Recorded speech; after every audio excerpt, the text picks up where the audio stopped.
It's on!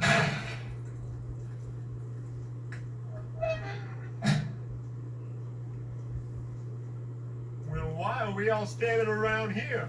It's Easter Sunday! And God blessed us, everyone! We sing this tune as now is blue, and snow melts all away. For spring has sprung, and with it comes another Easter day. The birdies sing, and showers bells ring, announcing our new land. We celebrate this joyous day of heaven here on earth. The harvest is coming to shine forth in the Lord. It's coming now to bring us the gift of life reborn. I'll see you later.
Far, far away in the land of galoots, where the bigglebag trees bear their bigglebag fruits, and far lily bushes all blossom in yellow, and thimbuttle plants squirt snowberry jello.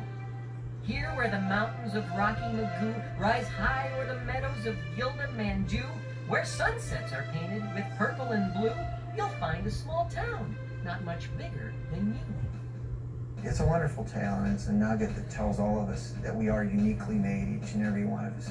The Snoodle's tale is, for me, a really special story. I had this picture in my head of this little parable that I wanted to craft, this little world. And the goal was not just, how would Phil tell that story, but the goal was, how would Dr. Seuss tell that story? This was a story where it was more about the message. Kids come into the world, and they want to do everything, and they think they can do everything, because no one has told them they can't. But then as they grow, eventually peers come into the picture. And when peers come into the picture, the messages they've gotten back have changed as they go to other people and ask the question, what did I look like when I did that? That instead of, that was great, that was wonderful, you look beautiful. The messages all of a sudden as you get older start to change to, you know what, you look silly when you did that, or you look foolish when you did that. But ultimately, we can't draw our self-image from our peers. We need to draw it from our Creator, because only the one who made us can see us the way we truly are. Only when you see yourself the way God sees you do you have a true picture. And that is so freeing, that's how you can sing, that's how you can dance, that's how you can soar.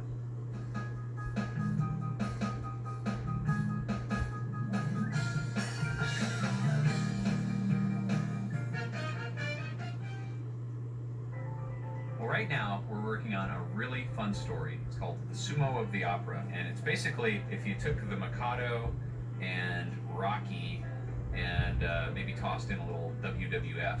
If you want to know who we are wrestlers of Japan.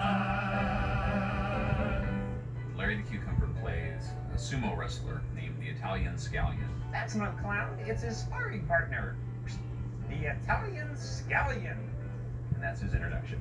In each of our shows we have what we call a nugget of truth, and it's a biblical value that we hope kids will pull out of the lesson. And in the Sumo of the Opera, the lesson is perseverance. You never finish anything, unless it's a punchline. There's actually 3 stories in this. The Sumo of the Opera is the main story, and then we have a little silent film called Going Up, which is kind of a takeoff on the Three Stooges. And then we have a completely new story, which is told in a new segment we have called Lutfi's Fanciful Flannelgraph. And Lutfi is a sock puppet that's done by Khalil, the caterpillar.